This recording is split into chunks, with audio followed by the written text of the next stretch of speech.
Hezbollah रुकने का नाम नहीं ले रहा है। हिजबुल्लाह ने अरब अल अरमशा में इजरायली फौजियों के नए नवेले उस ठिकाने को निशाना बनाया, उस आर्मी के हेडक्वार्टर को निशाना बनाया कि जहां बड़ी संख्या में इजरायली फौजी मौजूद थे, पनाह लिए हुए थे। अरब अल अरमशा में इस हमले को अंजाम दिया गया। हिजबुल्लाह के जरिए ये एयर स्ट्राइक की गई और इस एयर स्ट्राइक के जो वीडियोज हैं वो सोशल मीडिया पर पूरी तरह से फैल चुके हैं और हिजबुल्लाह के इस हमले में बताया जा रहा है, जो खबरों के अनुसार चीजें सामने आ रही हैं और जानकारी मिल रही है सूत्रों से, उसमें सीधे तौर पर यह चीज समझने को मिल रही है कि अभी तक बड़ी कैजुअल्टीज हुई हैं, 14 कैजुअल्टीज इसमें हो चुकी हैं और इसमें अभी तक कई ऐसे जो सैनिक हैं और जो फौजी हैं इजराइल के, वो घायल हो चुके हैं, जो बड़े फौजी इजराइल के उस हेडक्वार्टर में उस वक्त मौजूद थे। तो इजराइल को लगातार हिजबुल्लाह के जरिए नुकसान पहुंच रहा है। जहां एक तरफ आयरन डोम को हिजबुल्लाह ने तबाह किया, मैंने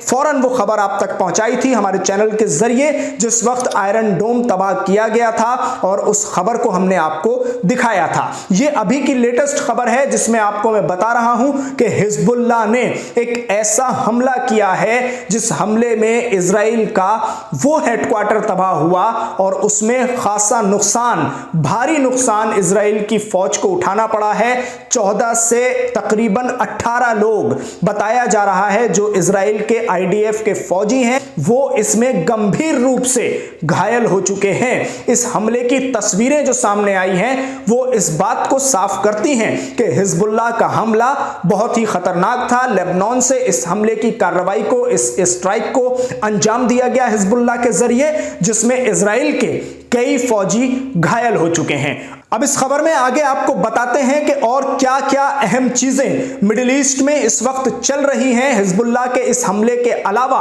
जहां एक तरफ हिजबुल्लाह लगातार हमले कर रहा है तो उसके अलावा बाकी मुल्क क्या कर रहे हैं और इजराइल की जो वार कैबिनेट की बैठक थी उसमें क्या निर्णय लिए गए हैं, रजब तैयब अर्दोगान ने इस पूरे मामले पर क्या कहा है और ईरान का अगला एक्शन क्या है, इस खबर में आपको यही बताना है। दोस्तों, अगर आपको आसान लफ्जों में समझना है कि आखिर ईरान चाहता क्या है तो बहुत ज्यादा घुमा फिराकर बात ना करते हुए और बहुत ज्यादा फैलाकर आपको ना समझाते हुए सिर्फ 2 लफ्जों में इतना समझाना चाहते हैं कि ईरान इस वक्त जिस सिचुएशन में है और ईरान जो कुछ कर रहा है वो बस इतना है कि ईरान की तरफ से साफ लफ्जों में यह कहा जा रहा है कि अगर छेड़ोगे तो छोड़ेंगे नहीं, बस इतनी सी बात है। अब उसमें आप इसके बैकग्राउंड में सारी खबरों को छान लीजिए, उठाकर देख लीजिए। जिस दिन ये हमला हुआ है उस दिन से होने वाले हमले के बाद से लेकर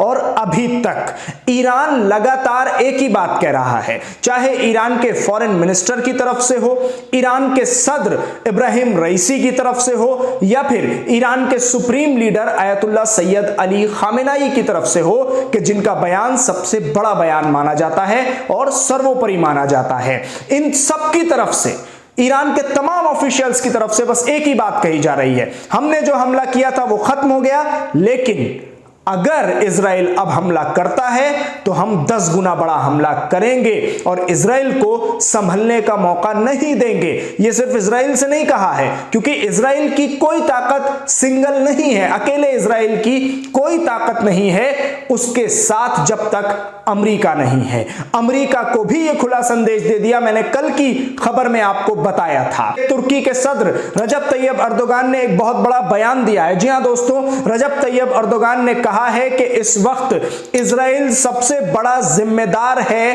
टेंशन का जो मिडिल ईस्ट में फैल रही है और मिडिल ईस्ट में जिस तरह के हालात बने हुए हैं उसका सबसे बड़ा जिम्मेदार अगर कोई है तो वो है इजराइल। और इजराइल को जिम्मेदार ठहराते हुए रजब तैयब अर्दोगान ने कहा है कि इजराइल इलाकाई जंग को बढ़ावा दे रहा है, रीजन में जंग को बढ़ावा दे रहा है और इजराइल ही उसका सबसे बड़ा जिम्मेदार है। तो वहीं दूसरी ओर रजब तैयब अर्दोगान के इस बयान को तो आपने सुना, लेकिन उसके बाद यह भी समझने की कोशिश कीजिए कि इजराइल की जो वार कैबिनेट की बैठक थी उस वार कैबिनेट की बैठक में यह तय हो गया कि हम ईरान पर हमला करेंगे। जब घंटों के लिए वार कैबिनेट की बैठक तैयार की गई और घंटों तक चर्चा चली, विचार विमर्श हुआ, बातचीत बातचीत की गई और उसके बाद जब दामन झाड़कर उठे तो यह तय किया कि अब हमला करना ही पड़ेगा, चाहे जैसा भी हमला हो, लेकिन हमला तो ईरान पर करना पड़ेगा। अब ईरान कितना तैयार है यह भी समझने की कोशिश कीजिए। अब मैं ईरान की तैयारी बताता हूं आपको क्या है।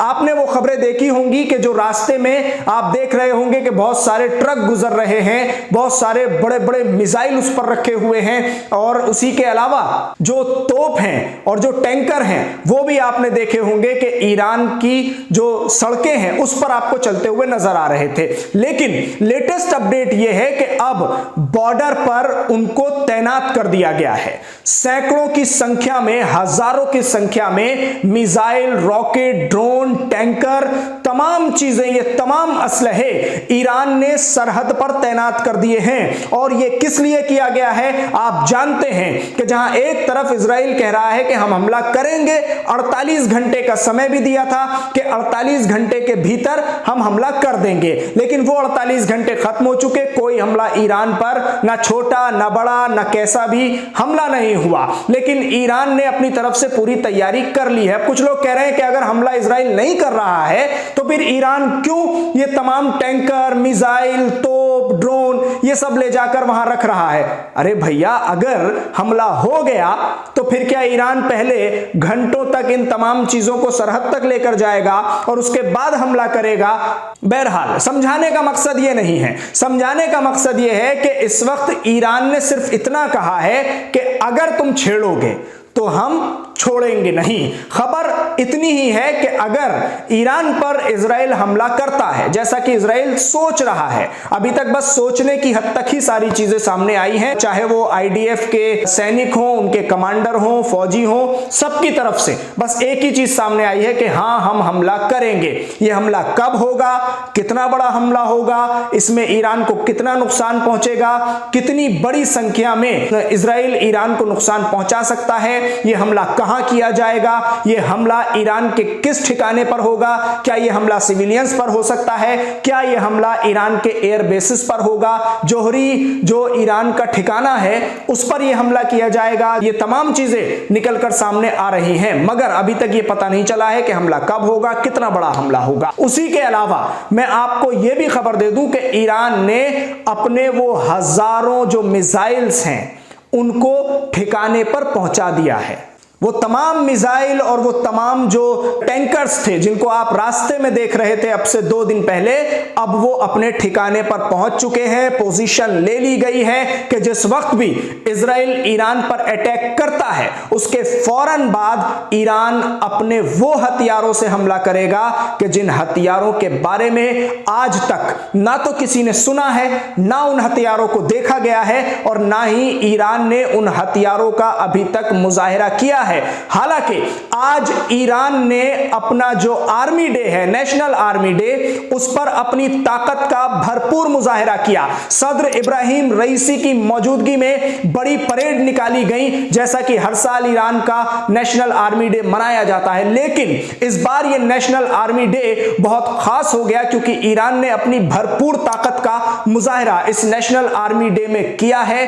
जिसमें तमाम फौजियों को पेश किया गया, ईरान की तमाम सेनाओं को पेश किया गया, और उसी के साथ साथ तमाम जो ईरान के पास बड़े असलहे हैं उन सभी का मुजाहिरा ईरान ने किया और बता दिया कि यह हमारा नेशनल आर्मी डे है। इसके जरिए हम बताना चाहते हैं कि हम किसी से कम नहीं हैं। यह सीधी चुनौती है इजराइल और अमेरिका के लिए जो ईरान की तरफ से अपने नेशनल आर्मी डे पर दे दी गई है। और अभी भी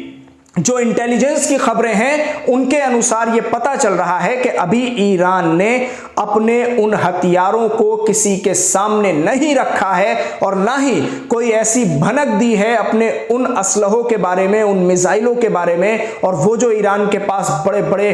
असलहे हैं, तोप हैं, उसी के साथ जो बड़े बड़े ड्रोन हैं, उनके बारे में अभी ईरान ने कोई जानकारी किसी भी तरह की साझा नहीं की है, क्योंकि ईरान ने कह दिया है कि अगर इजराइल अब हमला करता है तो फिर हम उस पर अपने उन हथियारों के जरिए हमला करेंगे कि जिनके बारे में किसी ने सोचा नहीं होगा और किसी तरह के आयरन डोम में उन्हें रोकने की क्षमता नहीं होगी। बहुत बहुत शुक्रिया हमारे साथ इस खबर पर जुड़ने के लिए। हमारी खबर कैसी लगी जरूर बताएं, वीडियो को शेयर जरूर करें, चैनल को सब्सक्राइब करना ना भूलें।